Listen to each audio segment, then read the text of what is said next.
بسم اللہ الرحمن الرحیم۔ شروع کرتا ہوں اللہ کے پاک نام سے جو بہت بڑا مہربان نہایت رہنے والا۔ دوستوں، بہنوں، بھائیوں، بزرگوں، السلام علیکم ورحمۃ اللہ وبرکاتہ۔ ہم اپنے سیریل تاریخ اسلام کی انبیاء کرام اور ان کی قومیں، اس میں خوش آمدید کہتے ہیں۔ آج اس کی 45 نمبر قسط ہے۔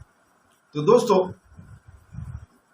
جب حضرت نوح علیہ السلام کی قوم نے آپ علیہ السلام کی کوئی نہ سنی اور بجائے ایمان لانے کے عذاب کو طلب کیا، تو اللہ تعالیٰ نے حضرت نوح علیہ السلام کو کشتی بنانے کا حکم دیا کہ آپ علیہ السلام کشتی بنائیں اور ظالموں کے متعلق ہم سے کوئی بات نہ کریں، کیونکہ ان کو ضرور غرق کیا جائے گا۔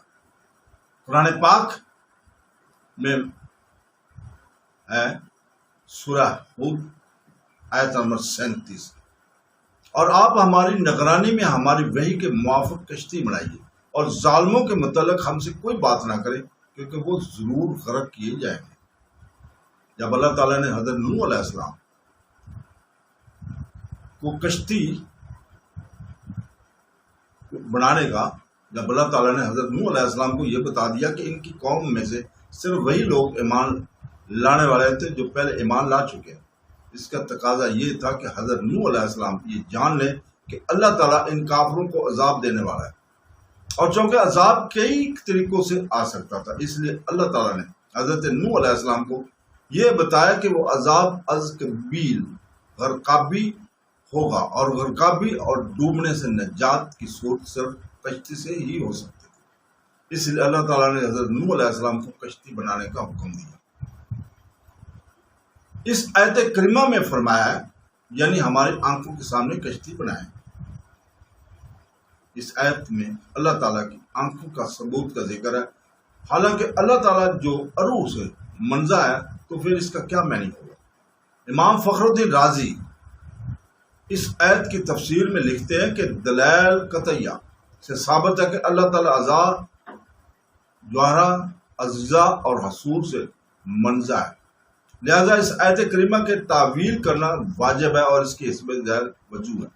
نمبر 1، اس سے مراد ہے کہ آپ فرشتوں کی آنکھوں کے سامنے، جن کو معلوم ہے کہ کشتی کس طرح بنائی جاتی ہے، کسی چیز پر آنکھ رکھنا اس کی حفاظت کرنے سے کنایہ ہے، اور اس آیت کا معنی ہے آپ ہماری حفاظت میں کشتی بنائیں۔ جب حضرت نوح علیہ السلام کشتی بنا رہے تھے تو کفار نے آپ علیہ السلام کا مذاق اڑایا۔ قرآن پاک میں ہے سورہ ہود 38 نمبر آیت میں، جس کا ترجمہ ہے، اور نوح کشتی بنا رہے تھے، اور جب بھی ان کی قوم کے سردار ان کے پاس سے گزرتے تو ان کا مذاق اڑاتے۔ نوح نے کہا، اگر تم ہمارا مذاق اڑا رہے تو جس طرح تم ہمارا مذاق اڑا رہے تو ہم بھی تمہارا مذاق اڑائیں گے۔ آگے ارشاد باری تعالیٰ ہے سورہ ہود کی 39 نمبر آیت میں، جس کا ترجمہ ہے، پھر عنقریب تم کو معلوم ہو جائے گا کہ کس پر رسوا کرنے والا عذاب آتا ہے اور کس پر دائمی عذاب آئے گا۔ حضرت نوح علیہ السلام جب کشتی بنا رہے تھے تو آپ علیہ السلام کو قوم کا کافر سرداران کا کو کشتی بناتا دیکھ کر آپ علیہ السلام کا مذاق اڑاتے تھے۔ ان کا یہ مذاق چند وجوہ سے تھا۔ امام فخر الدین رازی نے ان کے مذاق اڑانے کے حسب ظاہر جو ہم بیان کر رہے ہیں وجوہ بیان کی۔ وہ یہ کہتے تھے کہ اے نوح علیہ السلام، تم رسالت کا دعویٰ کرتے تو بن گئے بڑائی۔ نمبر 2 پہ، اگر تم رسالت کے دعوے میں سچے ہوتے تو اللہ تعالیٰ تم کو کشتی بنانے کی مشقت میں نہ ڈالتا۔ نمبر 3، اس سے پہلے انہوں نے کشتی نہیں دیکھی تھی، نہ ان کو یہ معلوم تھا کہ کشتی کس طرح کی ہوتی ہے، اس لیے وہ اس پر تعجب کرتے تھے اور ہنستے تھے۔ نمبر 4، وہ کشتی بہت بڑی تھی، اور جس جگہ وہ کشتی بنا رہے تھے وہ جگہ پانی سے بہت دور تھی، اس لیے وہ کہتے تھے یہاں پر پانی نہیں ہے اور اس کشتی کو دریاؤں اور سمندروں کی طرف لے جانا تمہارے بس میں نہیں، اس لیے ان کے خیال میں اس جگہ کشتی بنانا محض بے عقلی کا کام ہے۔ کشتی بنانے میں کتنا عرصہ لگا، اس میں کئی اقوال ہیں۔ عمرو بن حارث رضی اللہ تعالیٰ سے روایت ہے کہ حضرت نوح علیہ السلام نے 40 سال میں کشتی بنائی۔ حضرت ابن عباس رضی اللہ تعالیٰ سے روایت ہے کہ 2 سال میں کشتی بنائی، اور حضرت کعب رضی اللہ تعالیٰ سے روایت ہے کہ 40 سال میں کشتی بنائی۔ کشتی کی 3 منزلیں بڑھائی گئی تھی۔ حضرت ابن عباس رضی اللہ تعالیٰ سے روایت ہے کہ اس کشتی کی 3 منزلیں تھیں۔ پہلی منزل پہ وحشی جانور اور درندے حشرات الارضات،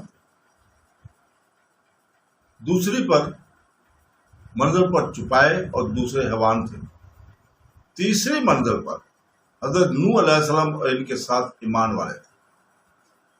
حضرت حسن سے روایت ہے کہ حضرت نوح علیہ السلام کی کشتی کا طول 1200 ہاتھ اور عرض 600 ہاتھ تھا۔ حضرت قتادہ رضی اللہ تعالیٰ نے کہا اس کا طول 300 ہاتھ اور عرض 500 ہاتھ سوری اس طرح ابن جریر نے کہا ہے کہ اس کا طول 300 ہاتھ، اس کا عرض 150 ہاتھ، اس کا عمق 30 ہاتھ تھا۔ اس کی بالائی منزل میں پرندے، درمیانی منزل میں حضرت نوح علیہ السلام اور ایمان والے تھے، اور اس کی نچلی سطح میں درندے تھے۔ امام عبد الرحمن بن علی بن محمد جوزی حملی لکھتے ہیں، ضحاک نے حضرت ابن عباس رضی اللہ تعالیٰ سے روایت کی کہ حضرت نوح علیہ السلام نے کہا اے میرے رب جلال، کشتی کی تعریف کیا ہے؟ اللہ تعالیٰ نے ارشاد فرمایا وہ لکڑی کا ایک گھر ہے جو سطح آب پر چلتا ہے، میں نے عبادت گزاروں کو اس میں نجات دوں گا اور اپنی نافرمانی کرنے والوں کو غرق کروں گا، اور بے شک میں جو چاہوں اس پر قادر ہوں۔ حضرت نوح علیہ السلام نے عرض کیا اے میرے رب جلال، لکڑی کہاں ہے؟ ارشاد فرمایا تم درخت اگاؤ۔ حضرت نوح علیہ السلام نے 20 سال تک ساگوان کے درخت اگائے۔ اس عرصہ میں حضرت نوح علیہ السلام نے ان کو دعوت دینا ترک کیا اور انہوں نے بھی حضرت نوح علیہ السلام کو تنگ کرنا چھوڑ دیا۔ البتہ ان کا مذاق اڑاتے رہے۔ جب درخت تیار ہوگا تو اللہ تعالیٰ نے ان کو حکم دیا کہ وہ درختوں کو کاٹے اور سکھائیں، خشک کریں۔ پھر حضرت نوح علیہ السلام سے پوچھا اے میرے رب، میں یہ گھر کیسے بناؤں؟ ارشاد فرمایا گیا اس کا سر مور کی طرح بناؤ اور اس کے اگلے حصے کو پرندے کے سینے کی طرح بناؤ اور اس کا دڑ مرغ کے دھڑ کی طرح بناؤ۔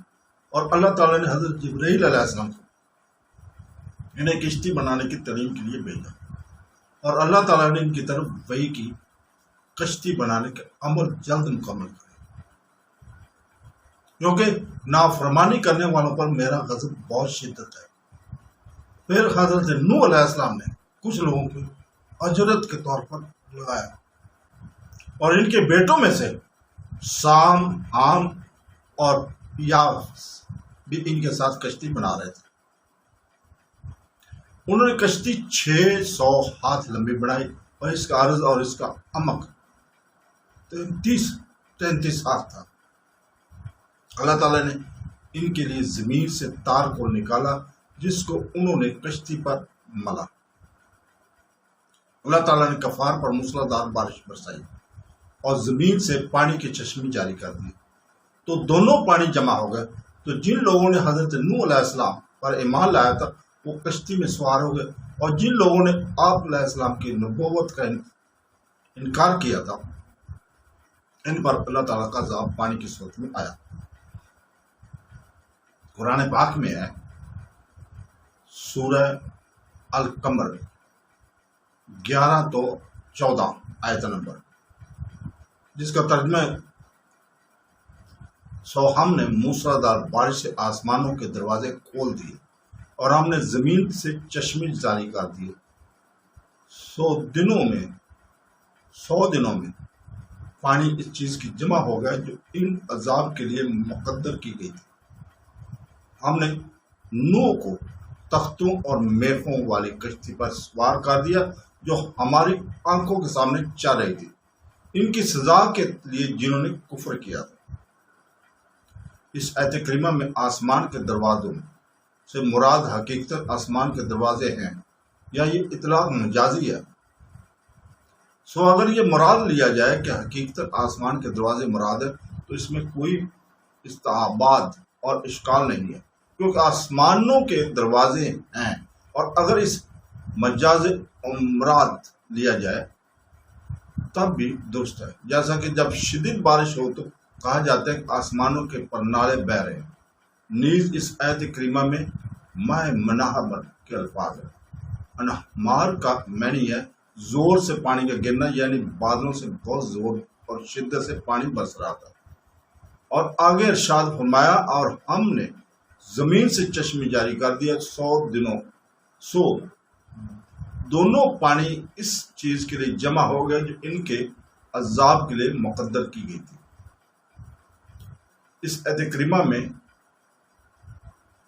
عیون کا لفظ آیا ہے، اور عیون کا واحد عین ہے، اور عین سے مراد آنکھ بھی ہے اور چشمہ بھی ہے، اور یہاں اس سے مراد چشمہ ہے۔ مراد یہ ہے کہ دونوں قسم کے پانی جمع ہو گئے، اور بارش کا پانی اور چشموں کا پانی، اوپر بادلوں سے پانی برس رہا تھا اور نیچے پانی زمین سے چشمے ابھر رہے تھے، تو یہ عذاب ان پر نازل ہوا۔ تو دوستو اس کے ساتھ اجازت چاہتے ہیں، اللہ حافظ۔